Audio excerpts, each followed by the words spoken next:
बिस्मिल्लाहिर्रहमानिर्रहीम। Welcome to calculus and mathematics learning. आज के इस लेक्चर नंबर 19 में हम एक्सरसाइज नंबर 2.3 का जो क्वेश्चन नंबर 3 है और रिलेवेंट है rank of the following matrices of 3x3 order matrices से। तो आज के लेक्चर में हम रैंक सीखते हैं कि किस तरह हम किसी भी स्क्वायर मैट्रिक्स का रैंक निकालते हैं। तो चलिए बढ़ते हैं exercise number 2.3 chapter number 2 matrices and determinant. Chapter का नाम है first year mathematics, new course है केफी के, लेक्चर नंबर 19 है। क्वेश्चन नंबर 3 ये कह रहा है कि find the ranks of each of the following matrices. Total 2 part है। पहले पार्ट में है 1 0 -2 2 2 1 -1 2 3 3x3 ऑर्डर मैट्रिक्स गिवन है जिसमें 3 रो 3 कॉलम इसका रैंक निकालना है। अब रैंक क्या होता है? The number of non zeros rows or the number of non zeros columns in a matrix is called rank of the following matrix. जब किसी मैट्रिक्स पर हम ऑपरेशन अप्लाई करते हैं, ऑपरेशन के बाद उसमें जितने भी रोज हमारे पास या जितने भी कॉलम नॉन जीरो हो तो उसको हम काउंट करके रैंक बताते हैं कि ये इस मैट्रिक्स का क्या है, रैंक है। अब मैं प्रैक्टिकली आपको बताता हूँ एक्सप्लेनेटरी। इसका रैंक निकालते सॉल्यूशन की तरफ मैं बढ़ता हूँ। गिवन मैट्रिक्स को उठाते हैं, क्या है 1 0 देन -2 2 2 1 देन -1 2 3 है। सही है, ये गिवन है। अब मैंने बताया जब भी हम ऑपरेशन करेंगे तो पहले रो का जो पहला एंट्रीज हो वो 1 होना चाहिए, तो यहाँ पर पहले रो का पहले एंट्रीज 1 है। दूसरी बात यह है कि इसी 1 की मदद से नीचे जो एंट्रीज होते हैं उसको हम 0 बनाते हैं, तो इसी 1 की मदद से हम इसी 2 को 0 बनाएंगे, -1 को 0 बनाएंगे। तो 2 ऑपरेशन करेंगे। कितने ऑपरेशन? 2। तो पहले रो को न चढ़ो 1 0 -2। अब यहाँ पर इसको 0 बनाना है 1 की मदद से, सो R2 -2 R1 करेंगे, R2 -2 R1। इसको भी 0 बनाना है तो सिंपल -1 को अगर 1 के साथ ऐड किया तो सिंपल आता है, तो इसका मतलब R3 + R1 करेंगे, R3 + R1। पहला ऑपरेशन परफॉर्म करते R2 -2 R1, सो R2 -2 × 1 क्या आएगा? 0। R2 -2 × 0 2 आएगा। R2 1 -2 × -2 सही है। R2 1 है, देन -2 फार्मूले का और R1 -2, सो इसे 5 आएगा। इसके बाद इसको ऐड करते R3 + R1 ऑपरेशन करते, -1 + 1 0 2 + 0 2 देन 3 -2 से 1 आएगा। अभी आ गया। अब नेक्स्ट ऑपरेशन करते, मैंने बताया था कि इसी के बाद 0 के बाद इसको हम 0 बनाते, तो इस पर ऑपरेशन करते R2 - R3 R3 - R2 operation करते R3 - R2। पहले रो को न चढ़ो 1 0 -2 देन 0 2 5 देन R3 - R2 करते 0 -0 0 2 -2 0 देन 1 -5 से हमारे पास क्या आएगा? जस्ट -4 आएगा। तो क्या इसी -4 की मदद से हमारे पास कोई रो 0 हो सकता है? तो अगर हम देखें तो यहाँ पर हमारे पास 5 है और यहाँ पर -4 है। तो यहाँ पर अगर इस तरह करें कि इसके साथ 2 मल्टीप्लाई करें इसी रो के साथ और इसके साथ ऐड करें तो नहीं कर सकते ना। तो यहाँ पर देखो हमारे पास इस तरह को कोई ऑपरेशन नहीं है कि वो ऑपरेशन हम यहाँ पर अप्लाई करें और उससे हमारे पास क्या जाए, हमारे पास 0 रो आ जाए। तो कोई भी ऑपरेशन हमारे पास नहीं है कि जिससे हमारे पास 0 रो आ जाए। तो मैंने बताया था कि रैंक क्या होगा? The number of non zero rows or the number of non zero column in a matrix is called rank. तो यहाँ पर देखो पहले रो हमारे पास नॉन जीरो है क्योंकि यहाँ पर 1 -2 हमारे पास नॉन जीरो है, एक हो गया। सेकंड रो में देखो 2 5 हमारे पास नॉन जीरो है, तो इसका मतलब R नंबर 2 भी नॉन जीरो, अगेन 1 हो गया। और रो नंबर 3 भी नॉन जीरो है। नॉन जीरो इसलिए कि यहाँ पर ये -4 है, इसको हम 0 नहीं बना सकते, ऐसा ऑपरेशन हम परफॉर्म नहीं कर सकते जिसके थ्रू हमारे पास ये क्या हो जाए, हमारे पास 0 हो जाए। तो अगेन हमारे पास ये नॉन जीरो रो 1 हो गया। तो इसको अगर सम अप किया जाए तो इसका रैंक क्या आ जाएगा? हमारे पास 3 आ जाएगा। तो इसका मतलब ये हुआ कि हमारे पास यहाँ पर जो नॉन जीरो रो नॉन जीरो कॉलम है, जो रैंक ऑफ द मैट्रिक्स है वो क्या है? 3 है। अब नेक्स्ट पार्ट नंबर 2 की जाने बढ़ते हैं। ये गिवन मैट्रिक्स है 3 1 -4 0 2 1 1 -1 -2। इसका हमने क्या बताना है? रैंक बताना है। तो विद इन 2 स्टेप्स इसका हम रैंक बता सकते हैं। सोल्यूशन की तरफ पढ़ते हैं। पहला स्टेप मैंने ये बताया था कि पहले रो का जो पहला एंट्रीज हो वो 1 होना चाहिए। तो यहाँ पर देखो ना, ये R1 R2 R3 में, यहाँ पर R3 में हमारे पास 1 नज़र आ रहा है। तो इसका मतलब ये है कि अगर इसी R3 का R1 के साथ इंटरचेंजिंग हो जाए तो हमारे पास गिवन R नंबर 1 में 1 आ जाएगा। तो मैं लिखता हूँ कि यहाँ पर ऑपरेशन करते interchanging R1 with R3 R1 R3, इस साइन का मतलब इंटरचेंज है। सो ये R3 1 की रो नंबर 1 की जगह चला जाएगा, सो ये बनेगा 1 -1 -2। R नंबर 2 को ना चढ़ो, सो 0 2 1 एंड आर नंबर 1 जो है R3 की जगह चला जाएगा। सो 3 1 माइनस 4 इधर आएगा, 3 1 माइनस 4। नेक्स्ट स्टेप में मैंने ही बताया था कि 1 के नीचे जो हमारे पास दो एंट्रीज है वो 0 होने चाहिए। तो इसी 1 के नीचे ही तो 0 है, इस यहाँ पर ऑपरेशन की ज़रूरत बिल्कुल नहीं है। लेकिन इसी 3 को हमने 0 बनाना है by the doing operation. Operation हमारे पास होगा R3 minus 3 R1, R3 minus 3 R1 और नंबर 3 में ऑपरेशन करते हैं। सो पहले रो को न चढ़ो 1 माइनस 1 माइनस 2, सेकंड को न चढ़ो 0 2 1। अब ऑपरेशन करते हैं R3 में R3 माइनस 3 R1। सो R3 माइनस 3 इंटू 1 से 0, R3 1 then minus 3 into R1 हमारे पास माइनस 1। सो इससे 3 प्लस 1 से 4 आएगा, तो यहाँ पर 4 लिखते हैं। अगेन R3 माइनस 4 देन हमारे पास minus 3 into R1, R1 is minus 2। So यहाँ से 6 माइनस 4 से हमारे पास 2 आ जाएगा। क्या आएगा? 2 आएगा। अब इसी 4 को 0 बनाना है मैंने बताया था, तो यहाँ पर अगेन ऑपरेशन करते हैं R3 में। सो पहले रो को न चढ़ो 1 माइनस 1 माइनस 2 देन 0 2 1। देन यहाँ पर इसी 4 को 0 पर बनाना है, तो हम ऑपरेशन करेंगे R3 minus 2 R2, R3 minus 2 R2। सो R3 माइनस 2 इंटू 0 से 0, देन R3 4 है, माइनस 2 इंटू R अब 2 2 है। सो यहाँ से 4 माइनस 4 से 0 आएगा, 0 जनरेट हो गया। अब यहाँ पर अगेन 2 है, सो R3 की जगह 2 देन माइनस 2 फार्मूले का, और R2 क्या है? This is 1। सो यहाँ से 0 आएगा, तो हमारे पास 0 हो गया। अब याद रखें मैंने बताया था कि रैंक क्या होता है? The number of non zeros rows or the number of non zeros column in a matrix is called rank of the matrix. तो यहाँ पर कंप्लीट R3 हमारे पास 0 है, तो ये तो हमारे पास नॉन जीरो तो नहीं हो गया, तो इसका मतलब ये रैंक में शामिल नहीं होगा। रैंक का डिफिनेशन है number of non zero, complete अगर 0 होगा तो हमारे पास रैंक में नहीं आएगा।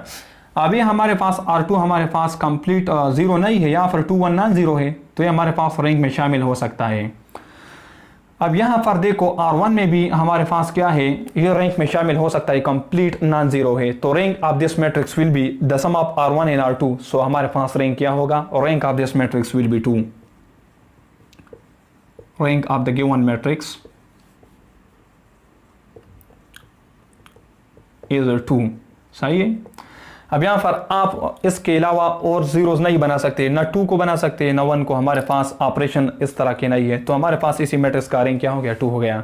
अब इसके बाद नेक्स्ट क्वेश्चन है, उसको भी ट्राई करते हैं, और जो क्या रैंक से रिलेवेंट है, लेकिन वो 4 क्रॉस 4 ऑर्डर मैट्रिक्स के लिए है। अब एक्सरसाइज नंबर 2.3 का लास्ट क्वेश्चन, क्वेश्चन नंबर 4 को सीखते हैं और समझते हैं। क्वेश्चन नंबर 4 ये कह रहा है कि the rank of the matrix 4 cross 4 order matrix given है, इसका हमने रैंक निकालना है। तो 4 क्रॉस 4 इसलिए है कि इसमें 4 रोज है हॉरिजॉन्टली 1 2 3 4, और वर्टिकली इसमें 4 कॉलम है, तो इसका मतलब ये ऑर्डर क्या है? इसका ऑर्डर 4 क्रॉस 4 है। तो बज़ाहिर ये तो मुश्किल लग रहा है, लेकिन इसमें कुछ भी नहीं है।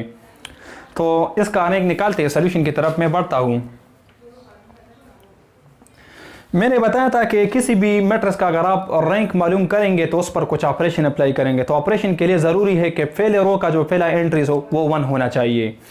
तो यहाँ पर 4 रोज में से पहला रोज 2 से स्टार्ट हो रहा है, दूसरा 3 से, तीसरा रो 4 से शुरू हो रहा है, और चौथा रो 9 से शुरू हो रहा है। तो यहाँ पर तो 1 नज़र ही नहीं आ रहा, तो इस 1 को हम जनरेट करेंगे बाय ऑपरेशन। ऑपरेशन क्या होगा? हम इस तरह करेंगे कि R1 माइनस R2 करेंगे। क्या करेंगे? R1 minus R2।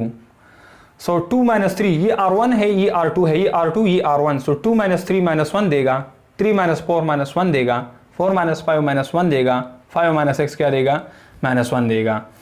अब दूसरे तीसरे चौथे रो को न छेड़ो। सो 3 4 5 6, देन हमारे पास 4 5 6 7, देन हमारे पास 9 10 11 12 है, ये आ गया। अब इसके बाद मैंने बताया था कि पहला एंट्रीज हमारे पास 1 होना चाहिए, तो इसका मतलब ये है कि पहले रो को माइनस से मल्टीप्लाई करेंगे तभी ही 1 बनेगा। सो मल्टीप्लाई करते 1 से माइनस से, सो ये बनेगा 1 1 1। दूसरे तीसरे चौथे रो को ना छेड़ो। सो 3 4 5 6, देन 4 5 6 7, देन 9 10 11 एंड 12।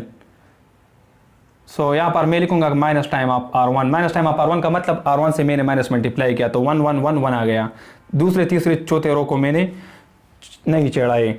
अब इसके बाद क्या करेंगे? इसके बाद मैंने बताया जब आप 1 जनरेट करोगे, अगर 1 गिवन नहीं होगा पहले रो में, तो इसके बाद 1 के नीचे जितने भी एंट्रीज है इसको आपने 0 बनाना होता है। तो मतलब 3 ऑपरेशन में लगातार लगाऊंगा यहाँ पे।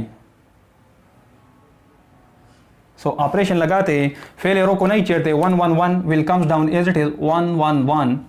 फिर यहाँ पे R2 - 3 R1 करेंगे दूसरे रो में, R2 - 3 R1। यहाँ पर करेंगे R3 - 3 R1 क्योंकि 1 की मदद से इन तीनों को मैंने 0 बनाना है। सो R3 - 4 R1 then R4 - 9 R1। हाँ ऑपरेशन करते ये क्या होगा, फिर सेकंड रो में ऑपरेशन करते R2 - 3 R1। सो R2 3 है, -3 टाइम ऑफ 1 यहाँ से सिफर आएगा। फिर यहाँ पे 4 है, -3 टाइम ऑफ R1 1 है, सही है, तो इससे भी 1 आएगा। यहाँ पर R2 की जगह 5, -3 × 1 से क्या आएगा, -3। सो 5 - 3 से 2 आएगा। सेम ऑपरेशन यहाँ पे R2, सो R2 6 है, -3 × 1, सो यहाँ पे 3 आएगा। इसके बाद रो नंबर 3 में ऑपरेशन लगाते R3 - 4 R1। सो R3 - 4 R1 सिफर आएगा। R3 5 -4 × R1 क्या है, R1 हमारे पास 1 है, सही है। R3 - 4 R1 से यहाँ से सिफर, R3 5 है, -4 × R1 1 है, तो इससे 1 आएगा, क्या आएगा, जस्ट 1। इसके बाद ये है 600, सो R3 6 -4 × 1 से 2। फिर यहाँ पे अगेन R3 मेरे पास 7, देन -4 × 1, सो मेरे पास 3 आएगा। तीसरा ऑपरेशन R4 में लगाते हैं, R4 - 9 1, सो R4 - 9 R1 से सिफर, R4 - 9 × R1 से 1 आएगा। देन R4 11 -9 × 1 से हमारे पास क्या आएगा, R4 11 है, देन -9 × R1 की जगह 1 है, तो इससे जस्ट 2 आएगा, क्या आएगा, 2। यहाँ पर अगेन 12, R4 की जगह -9 × 1, सो 12 - 9 से 3 आएगा, ये आ गया। अब इसके बाद याद रखें कि जब भी हम रैंक की बात करते तो जितनी भी डायगोनल एंट्रीज के नीचे आप सबको 0 बनाना होता है। तो यहाँ पे डायगोनल एंट्रीज ये है 1 1 देन 2 देन 3, ये डायगोनल एंट्रीज है। तो इसका मतलब ये इसी 1 1 2 को भी हमने 0 बनाना है। तो हम 2 ऑपरेशन अगेन अप्लाई करते हैं, R1 R2 को न छेड़ो, 1 1 1 1 देन सिफर 1 2 3। ऑपरेशन लगाते R3 पे, सो R3 - R2 करते और R4 - R3 करते। तो R3 - R2, so cipher - cipher cipher, 1 - 1 cipher, 2 - 2 cipher, 3 - 3 cipher. R4 - R3, so cipher - cipher cipher, 1 - 1 cipher, 2 - 2 cipher and 3 - 3 सिफर। तो यहाँ पर देखो ना, ये डायगोनल एंट्रीज की बिलो हमारे पास सारे एलिमेंट 0 है। तो इसका मतलब ये हमारे पास एचेलॉन फॉर्म में है गिवन मैट्रिक्स। तो एचेलॉन फॉर्म आ गया, तो इसका मतलब ये है कि इसके अलावा हमारे पास हम और ऑपरेशन अप्लाई नहीं कर सकते फॉर कंप्लीट 0 रो और कंप्लीट 0 कॉलम। तो मैंने बताया था रैंक क्या होता है, द नंबर ऑफ नॉन 0 रोज और number of non 0 column in a matrix is called rank of the matrix. तो R नंबर 3 कंप्लीट 0 है, तो इसका मतलब ये नॉन 0 इसको हम नहीं कह सकते। ये भी हमारे पास कंप्लीट 0 है, तो इसको हम नॉन 0 नहीं कह सकते। नॉन 0 वही होगा जिसमें हमारे पास क्या होगा, एटलीस्ट 1 वैल्यू, मतलब नॉन 0 होगा। तो पहला रो हमारे पास नॉन 0 है, सेकंड रो भी नॉन 0 है, क्योंकि यहाँ पर ये 3 एंट्रीज नॉन 0 है। तो इसका मतलब ये होगा कि 2 रोज हमारे पास इस तरह है कि जिसमें हमारे पास क्या है, नॉन 0 है। तो इसका मतलब इसी मैट्रिक्स का जो रैंक होगा दैट विल बी 2। मतलब ये है कि यहाँ पर नॉन 0 रोज हमारे पास 2 है, तो इसकी वजह से इसका मैट्रिक्स क्या होगा, 2 होगा। तो ये हमारा असल में रिक्वायर्ड था रैंक। सो इसी मैट्रिक्स का रैंक क्या होगा, 2 होगा। इसी के साथ ये लेक्चर खत्म करना चाहता हूँ। इंशाल्लाह फिर नेक्स्ट लेक्चर में नेक्स्ट एक्सरसाइज नंबर 2.2 2.4 स्टार्ट करूँगा। So thank you for watching this video.